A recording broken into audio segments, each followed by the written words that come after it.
السلام علیکم ورحمۃ اللہ وبرکاتہ۔ بسم اللہ والصلاۃ والسلام علی رسول اللہ، اما بعد۔ ریاض الصالحین کی آج ہماری حدیث 84 ہے، 84 نمبر، اور باب 7واں باب، باب فی الیقین والتوکل، اس کی آخری حدیث ہے، اس باب کی یعنی آخری حدیث ہے، اللہ پر توکل اور یقین اس کی آخری حدیث ہے آج۔ اور الحمدللہ ہم نے اس باب میں تقریباً 11 حدیثیں لی ہیں، آج یہ 11ویں حدیث ہوگی ہماری، 10 لے چکے ہیں ہم، آج 11ویں حدیث ہم پڑھیں گے انشاءاللہ، اور یہ آخری حدیث ہے اس باب کی۔ وعن انس رضی اللہ عنہ قال، سیدنا انس رضی اللہ عنہ روایت کرتے ہیں، کان اخوان علی عہد النبی صلی اللہ علیہ وسلم، کہ نبی علیہ الصلوۃ والسلام کے زمانے میں 2 بھائی تھے، وکان احدہما یأتی النبی صلی اللہ علیہ وسلم، ان دونوں بھائیوں میں سے ایک اللہ کے نبی علیہ الصلوۃ والسلام کی خدمت میں آیا کرتا تھا، والآخر یحترف، اور جو دوسرا بھائی تھا وہ کاروبار میں مشغول رہتا اور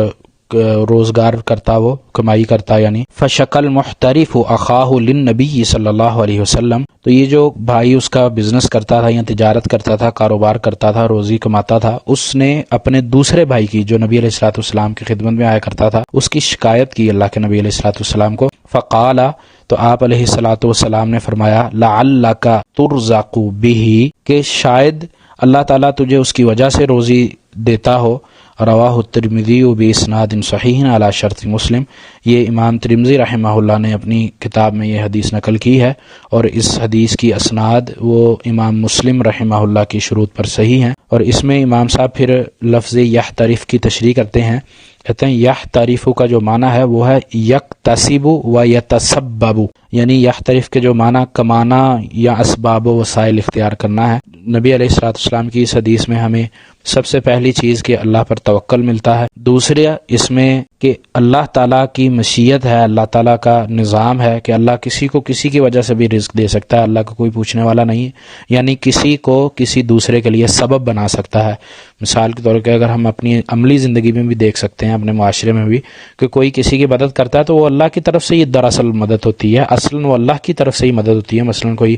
روڈ پہ گر جاتا ہے، کوئی ایکسیڈنٹ کی ہے، کوئی اس کو اٹھا کے لے کے جاتا ہے تو وہ اللہ کی طرف سے ہی آتا ہے۔ اللہ چاہے تو اس کو گرنے کے بعد کوئی نہ اٹھائے یا کوئی بھی نہ آئے تو وہ وہاں بھی اس کی موت ہو سکتی ہے، یہ بھی اللہ کا نظام ہے، اللہ نے اس کے مقدر میں اس طرح موت لکھی ہوتی، لیکن جو اس کو آتا ہے اٹھاتا ہے لے کے ہاسپٹل، ڈاکٹر، یہ سارے جو اسباب ہیں یہ اللہ کی طرف سے اس کی مدد کے لیے بھیجے جاتے ہیں۔ تو یہ اس طرح ہم اس کی مثال سمجھ سکتے ہیں۔ تو اللہ کے نبی علیہ الصلوۃ والسلام نے اسی لیے یہ الفاظ کہے کہ لعلک ترزق بہ، کہ ممکن ہے اللہ تعالیٰ تجھے، یہ یقیناً بات نہیں اللہ کے نبی نے کی، گمان کے ممکن ہے کہ اللہ تعالیٰ تجھے جو رزق دیتا ہے، تیرے کاروبار میں جو برکت ہے، تیری تجارت میں جو برکت ہے، وہ شاید اس کی وجہ سے ہو۔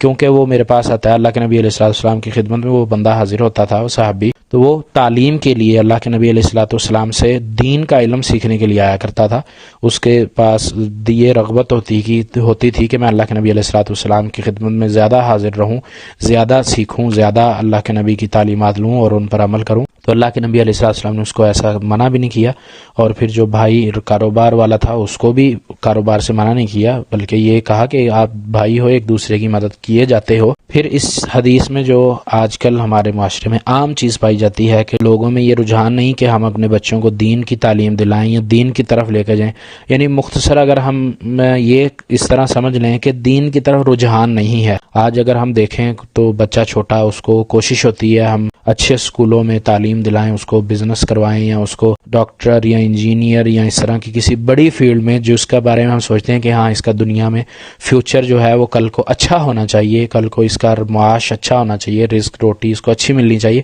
تو اس فیلڈ میں ہم اس پر محنت کرتے ہیں، اس پر اپنا پیسہ خرچ کرتے ہیں، اس سے محنت کرواتے ہیں، لیکن دین کے طرف آ کر دین کے معاملے پر ہم توجہ نہیں دیتے۔ یا زیادہ سے یہی ہوتا ہے کہ ایک ٹیوٹر کو گھر پہ رکھ کے قاری صاحب بلا لیتے ہیں، وہ بس قرآن مجید ناظرہ پڑھ لیا اور دین کا کام ختم، ہم اس کو اس طرح سمجھ لیتے ہیں، جو کہ بالکل سراسر غلط ہے۔ دین کے معاملے میں ہمیں یہ سستی نہیں برتنی چاہیے، بلکہ یہ محنت، اپنا پیسہ، کوشش دین کے لیے صرف کرنی چاہیے، اور اسے اللہ تعالیٰ زیادہ رزق دیتا ہے، زیادہ برکت دیتا ہے۔ تو اسی طرح جو لوگ دین کی تعلیم کے لیے وقف اپنے آپ کرتے ہیں یا جو نکلتے ہیں، ان کی مدد بھی ہمیں کرنی چاہیے، ان کی مساعدہ کر دینا یا ان کی مدد کر دینا یا ان پر خرچ کر دینا، یہ بھی بڑے اجر کا ثواب ہے، اور ان کو اپنے اوپر کسی بھی حوالے سے انسان کو بوجھ نہیں سمجھنا چاہیے، بلکہ مہمان تو ویسے بھی اللہ نے بڑی فضیلت، اللہ کے نبی علیہ السلام نے بڑی فضیلت بتلائی ہے، اور اس کے علاوہ جو اس طرح اللہ کے راستے میں نکلا ہوا ہوتا ہے اس کو اللہ تعالیٰ نے فی سبیل اللہ کہا ہے، اپنے راستے میں نکلنے والا کہا ہے،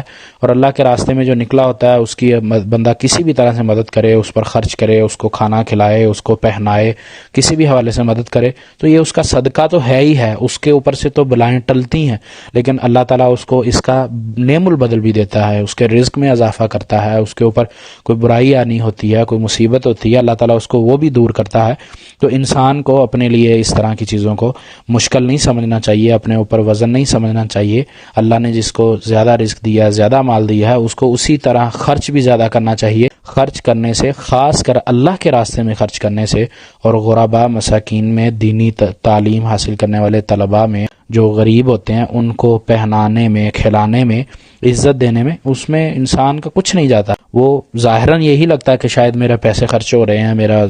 روٹی رزق جا رہا ہے، میرا یہ خرچہ ہو رہا ہے کھانے کا، وہ ظاہر لگ، لیکن اللہ کی طرف سے اس میں برکت رکھ دی جاتی ہے کہ اللہ تعالیٰ اس کو کفایت کر دیتا ہے، کافی ہو جاتا ہے، اور جس کو اللہ کافی ہو جائے، جس کو اللہ کفایت کر دے، اس کے لیے پھر دنیا میں بھی